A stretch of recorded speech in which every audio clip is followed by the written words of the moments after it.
Hello and welcome back to Cinders. Let's head home. Home sweet home. I used to love returning home when my father was alive. I miss sharing the events of the day with him. Now it just seems like a grim prison, and my parole has just been revoked. Not to mention I'm probably up for a long talk with the jailer, seeing how late it is. You're back, safe and sound too, no sign of having been attacked by robbers, wolves or some such. Though I probably shouldn't be surprised that they didn't want you either. Sophia, charming as always. I kind of expected Gloria to be here and try and reprimand me. Doesn't seem like her to just let such a breach of rules slip without a word. It does seem strange, doesn't it? I'm as surprised as you are. I thought there was nothing more important for her to take any chance as she has to mimic Mom's contempt. Oh, I can imagine it already. If Mom was here, she'd tell you should just stick up a derriere like I do. You're awful. More importantly, off the point, what happened to Gloria? I don't know, she didn't seem that angry. More like sad, really. Both mean that she's not well at all, so I'm content either way. Still, I wonder what could throw Gloria off her high horse. And now that annoying Kimosa pose for that matter. Did something happen in the house today? Well, dinner was burned a bit, so Gloria got her reason to shout at the servants some more. Well, that hardly sounds like a reason to get depressed, does it? No, it does not. But apart from that, I couldn't tell you what the reason could be. But I don't think you need to worry about her. It'll just blow over and you'll be fine. Whatever it is that's eating Gloria. Thank you. So you couldn't say what happened. Does that mean you did get the chance to get out of the house? I didn't. Sunshine, birds and bees and friendly people will stab you the moment you turn your back, and not for me. But I took my time of freedom to stay in my room and rest from all this, so I saw a little of Gloria today. You stayed in your own room the whole day? How come? Surely it will come as a surprise to you when I say I'm not a people person. I prefer to use this time for myself, alone. May I ask what you did then? I used my peace and quiet to just sit and think things through, and finish a couple of things I had no chance of getting around to with Kimosa on my back. Things like... oh, nothing of importance. At least not in comparison to the ominous discovery Gloria made this morning. Do you know she's found a stain on a curtain in the hallway? That one. Oh no. Hard to believe, but it's true. Half of our morning and all of dinner, conversation was about that stain being a sign of something greater. Household and lifestyle deteriorating. Servants' morale and respect dropping, kingdoms falling, dark times approaching, and most of all, that stain is improper. Well, Gloria does take house duties very seriously. But you're avoiding questions about your day. Maybe, but so are you. Surely after the whole day in town you have loads of stories to tell. Oh, it really was nice to get out with the feeling. I need to hurry or else, and we usually have so little chance to speak to anyone outside of the house. And the town looks magical in the evening. It simply doesn't go to sleep. All the windows are lit and people walk by the streets, if only to stroll into the tavern. Have you ever been to the town past sunset? No, I haven't. Kimosa saw it neither appropriate nor useful for her daughter to go out in the evening. But you must be exhausted. Indeed I am. Even my small and rock-hard bed seems like a piece of heaven now. I won't stop you from reuniting with your bed of rocks then. I prefer to be alone anyway. But do be careful. Those bedbugs can get really big and eat you alive if you let them. Everything is possible in the fairyland you seem to live in, Princess. I wish you well too, Sophia. Good night. Oh boy. Cinders, are you awake? Oh, I'm awake. I'll be right there. I'll get to work in a minute. No, it's not about that. I just need to talk to you. Alright, Gloria, what is it? What's so important that you have to speak to me at this hour? At this hour? You mean noon? I wanted to speak to you about the way you've been behaving these past few days. Now there goes my nice morning. Or afternoon. Listen, I realise we were never really on the best of terms, but what has been going on recently is something new indeed. If you really think that I will turn a blind eye on all your childish, egotistic exploits, then you need to think again. What are you talking about, Gloria? I didn't do anything. Oh, you didn't do anything outright destructive. You're far too smart for that. But do you think I haven't noticed all the little jabs at me? You take every opportunity to undermine my efforts to make my life harder. Really, I don't know what's happening to you, Cinders. Do you think I'm stupid or that I don't have any feelings? I'm trying to understand you, I really am. But it seems like you are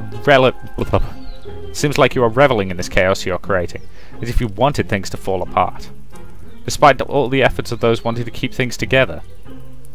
This is where we differ, Gloria. True, our relationship was never civil, but I think I'm beginning to understand why. We may be a family, but we're not alike. All I'm trying to do is survive in this madhouse as unscathed as possible. What seems like chaos to you is freedom for me. Besides, let's face it, Gloria, things are already broken. Only Camosa and you are still pretending that you can glue them back together, like some ugly heirloom that everybody hates. Typical answer of an angry child. Do you even realise that you managed to describe the house, all of us, as if it was all about you? It's such a shame that Mother taught me so well about the importance of family. It must have made me naive. Because I still have hope that you'll mature one day. Excuse me? Mature? Yes, become an adult, a person who's able to grasp a larger picture, go beyond one's own interests. Also someone who can sacrifice personal happiness for the greater good of the house if it's necessary. I don't deny that it can be difficult at times, but we are not children anymore. We must realise how we all depend on Camosa and support her in any way we can. I see. Well, it certainly doesn't play well with my idea of maturity, especially that part about supporting Camosa. Of course you would say that. Just like you, Mother can be a difficult person to get along with, I admit. But her intentions are good. Think about the way she's putting all her strength into giving us a good life. And if you still doubt her, try imagining our lives without her. Don't mind if I do. How long do you think this house would last without her gone? You must understand she wouldn't be here to care for us forever, and I can't do it alone, Cinders. I need your support.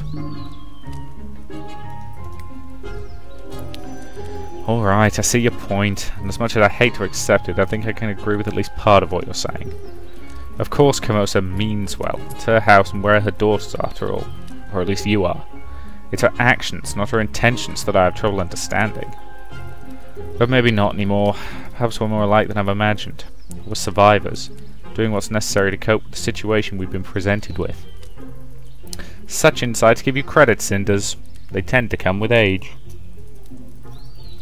If that's true, then Camosa must be really old, and her sight is completely different than mine.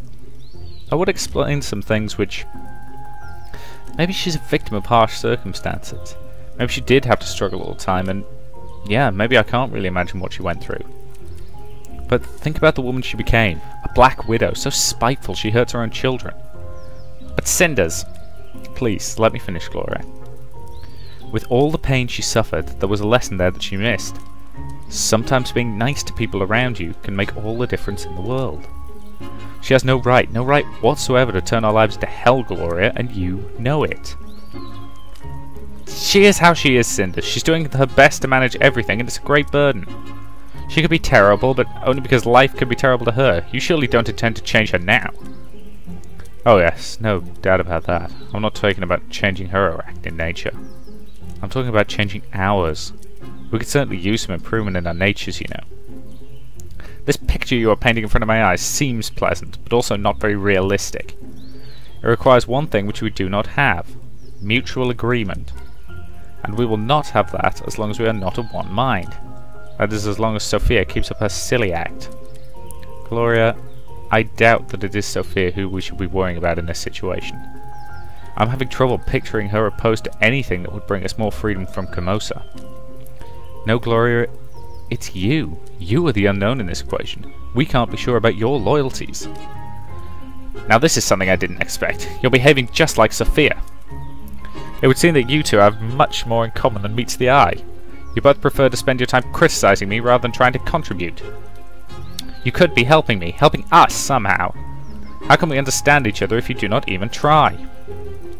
Then maybe you should stop whining about being criticized and start listening. How exactly do you try to communicate with Sophia? How much effort do you put in? Correct me if I'm wrong, but Sophia isn't exactly the happiest girl in the world. She's broken, deeply wounded by the hate that you and Camosa poured onto her through the years. Her bitterness and armour of cynicism are like a cry for help. If only you could give her any credit, any recognition, then maybe she'd be willing to help you. She hardly seems interested in... Let me finish. Before you judge her with her usual presumptions, tell me this. When was the last time you actually talked with her? Do not be ridiculous, Cinders. I spoke with her as recently as yesterday. I don't mean commenting on house affairs or managing chores, but actually talking, like sisters. Do you remember that you two are sisters, right? Or is family only important to you if it allows you to put blame on other people? Alright, I see where this is going. Fine, I'm not really certain when it happened, but we did lose our connection. She seems so alien now. I catch myself thinking about her like a stranger. Her face is a mask shielding her thoughts from me.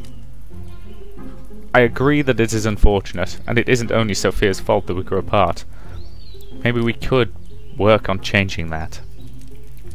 You may be thinking that I'm telling you this to criticize you, but I'm not. All I want is to hear you say things like this, so that we can stop hurting each other all the time. It's the only reasonable thing to do. And you are always the most reasonable one, so it's good to see that you're willing to give it a try. And so you recognise it as well. I am the most reasonable. And I am the only one here that actually does anything to keep up the house. That might be just a bit of an overstatement, Gloria. Each one of us puts some work into this place, for better or for worse.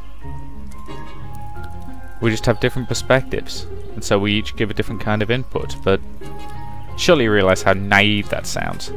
Is this something one might say to a slow child to spare his feelings?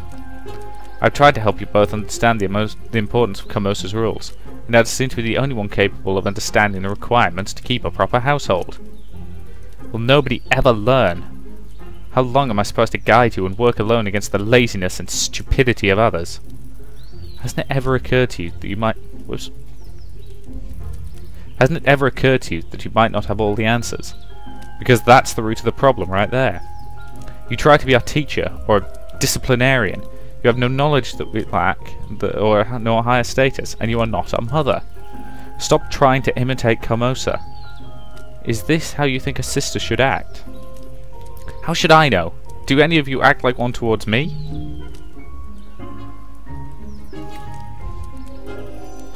Oh, such debate skills you have. Attacking me as a person clearly proves you are the reasonable and logical one. I am not the one at fault here. You are not the only one at fault here. We all are. Reason dictates that all the sides of a conflict contribute to its current state, and so we all did. Let us assume that is correct. What would you propose then? Then Sophia and I would admit that we were wrong to attack you and hinder your efforts to take care of the house. Oh, so true. You, on the other hand, would have to admit that you blindly mimicked Camosa rather than using your own reason and abilities to best take care of the house. We all need to change our ways if things are to improve. Blame is not important. Refraining from old habits and working together is. That does conjure up a good image. I think I would like such a change. One thing though. Do you really think that I mimic Camosa? Gloria, would you please stop for a second and think, and answer one simple question truthfully? And what question might that be? What do you like to do? No, I don't mean something you feel obliged to do, not a chore, necessity, or an assignment. What do you like to do? What makes you happy? What do you do just for yourself and no one else? But what are your goals? Where do you see yourself in the future? What will you do when Camosa's not here and you're able to move on? Where do you want to go? I don't know. I just want to make everything better. This house should work as intended, and it should do so because of me. I want to make everyone happy and keep it all together. Fine. And when you accomplish that, what then? Imagine the house is running smoothly. Camosa is proud of you and relaxed. All tasks complete. What would you do with all your free time then? I do not know what to say. Indeed, such a situation seems highly unlikely to occur, so I had not given it any thought. Who are you? What do you know about yourself? I do not know.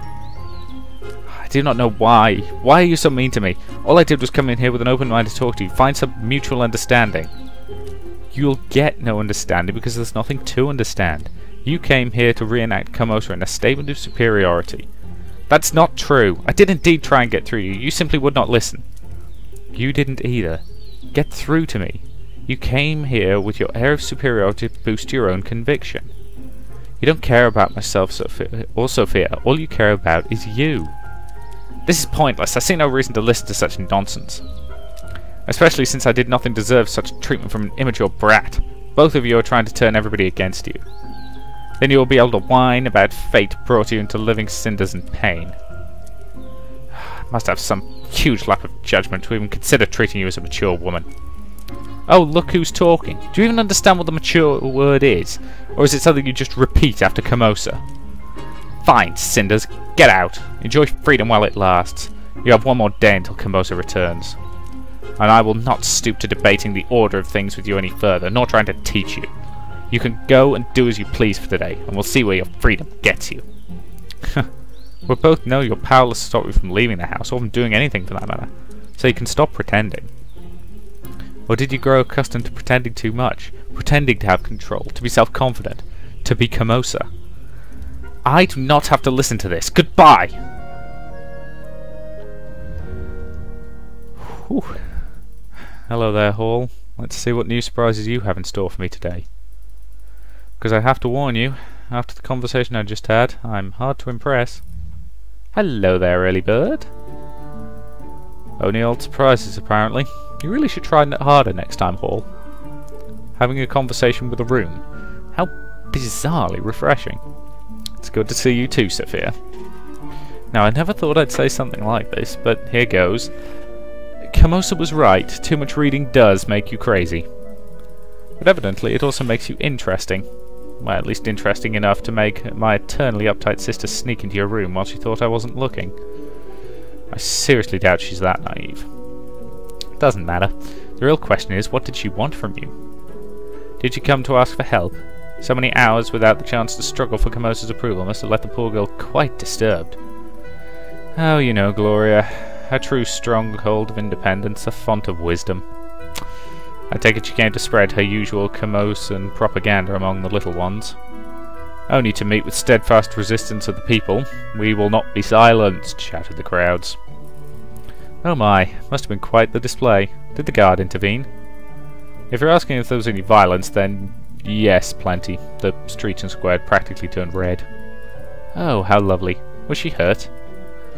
Did you slap her? No, I think that would have been going a bit too far, don't you think?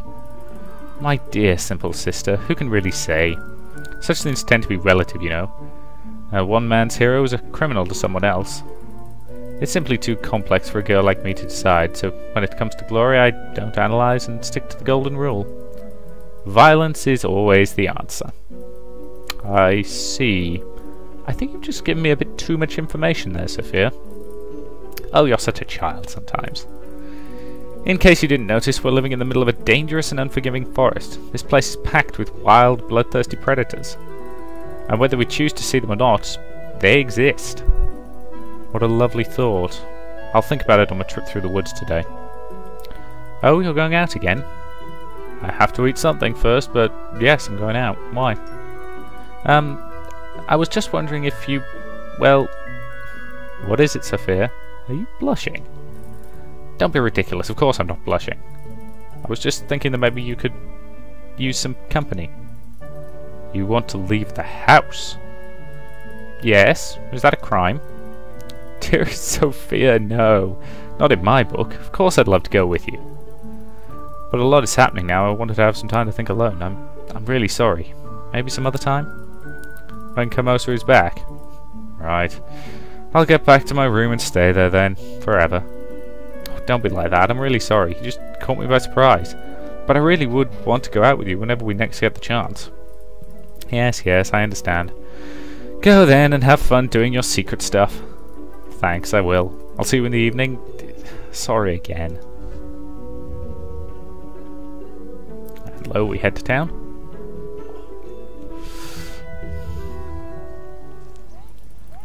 Another day of freedom I can spend on the town. There's always something going on here. Even now I can see some commotion in the street. I wonder what it's all about. Oh, the moment I saw my cow die, I knew it. It was those evil beads of yours that did it. What are you talking about, woman? My poor Molly has died. and she was in so much pain for days. She mooed like she'd never mooed before.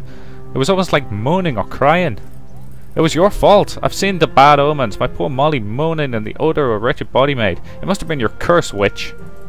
Cows smell on their own, and your Molly didn't need my help in that department. You might not have noticed before because you only bathed occasionally. My poor Molly is dead, lifeless as a clump of mud on the street, and the heartless witch that you are, you dare to jest about it. I knew it was your doing, you wretched... I'm laughing because there is little else to do. How else should I react to your stupidity? You want someone to blame? I told you to come to me so I could take a look at your bloody cow and heal it, but did you listen? No! The animal's pain was not enough reason to spare a few coins. But I did bring her to you. When it was terminal, before that you said, it is for fate to decide what happens. So when it's your responsibility, you leave it to fate, and who would have guessed it doesn't work out well? But you said the cow would die, and she did. I said it would die if you won't take care of it. Fate certainly won't. The damn cow was seriously ill. You could see that for yourself. You only came to me when it couldn't move anymore. That is why you finally realised that trusting to fate isn't effective. Well, too late. You're just searching for someone else to take the blame. Your Molly died because of your stupidity. Oh, but she didn't die until you looked at her, you witch. The whole town knows you are bad news. You are not welcome here. Shut up, or else I will turn you into a frog. Or cow to compensate for your loss. What's going on here? Oh, good captain. Please arrest this evil witch for killing my poor Molly with her evil eye and devilish bead. She has... Molly? My poor cow. She was so kind and helpful and... Is there any truth to what she accuses you of? I'm not even going to dignify that foolishness with an answer. This idiot doesn't want to take responsibility for her own actions. Fine, but leave me out of this. Alright then. My dear lady, I'm going to have to ask you to go home and wait till I sort this out. But I will make it my responsibility to sort this out. Now please, go home, and do not pursue this matter on your own. Do you understand? Yes, I do. Fine. I do apologize for this woman's behavior, and I hope you have not been bothered by this. You know how the townspeople are when they feel hurt or helpless. Oh, I do know. They blame the wicked witch, sometimes with the help of torches and pitchforks. I hope, however, that you realize that you are welcome here. These are good people, they just get carried away sometimes. However, they may have grown to expect you to be able to bail them out of their problems. For generations they did that, and all of the old noble professions, yours is still needed. Oh yes, I am so needed that you had to intervene. How many times has it been now? Them blaming me for their own stupidity. This town sure has a strange way of showing appreciation. It might be time to move on now. No, surely you don't mean that. Just yesterday this young woman told everyone in the inn how much you helped her and... Sure, a grateful lady nobody listens to one day. Insults, blame and pitchforks the next. That seems like a good cue to leave. You have good reasons to be angry. Oh, just give me some time please, I need to think. Someone in this town should anyway. Fine, I will not press you on this further. You will do as you see fit, like you always do. Until next time, madame. Keep warm and away from those idiots. Farewell, Captain. What happened here exactly? People are strange here, illogical and stupid. They just sit and demand, do nothing and hope. Morons. The time has come for me to change the scenery. What did they do? Oh, nothing spectacular, just more of the usual. People come to me for medicine, for advice, for a solution to every stupid problem they have and create. They still fear me though, and every time something goes wrong they blame me. They used to blame the devil or evil forces. Now evil forces live next door, ready for the morons to blame. Surely the townsfolk do not mean that. They seem to respect you a lot. There is a very thin line between respect and fear, and it happens in every single town I travel to. However, it takes time for the resentment to build up, so a new town should be more friendly. But you have friends here. Just a second ago I thought you were speaking with the captain on very familiar and mostly friendly terms. Oh well, we do have some history together, but do not let him bore you with the details. Oh, no, go ahead, please. Your curiosity is commendable. But let's discuss something of more importance. Have you given any thought to our last conversation? Not yet. I haven't had the time to. Good. That means I don't have to give any more advice right now. So take your time, Cinders, and come to me when you have decided. Just don't wait too long, because I intend to leave this damn town soon, and I will not look back. Thank you. I will take time to consider and decide soon. You do that. Goodbye, child. Goodbye. That woman really got to her. Who would have thought? Tough, cynical Madame Guide, whose wrath can move mountains, touched by a simple townswoman's remark. I'll have to consider that side of her. Vulnerable and so human. But right now, I have a whole day of freedom to plan as I will. What shall I do now? Maybe pay Tobias a visit again? Tobias deserves another visit, especially as Camosa is getting back tomorrow, and it may be hard to see each other again. Right, that to me seems like a pretty good point to end this video, so I will say thank you very much for watching, and I'll see you in the next part.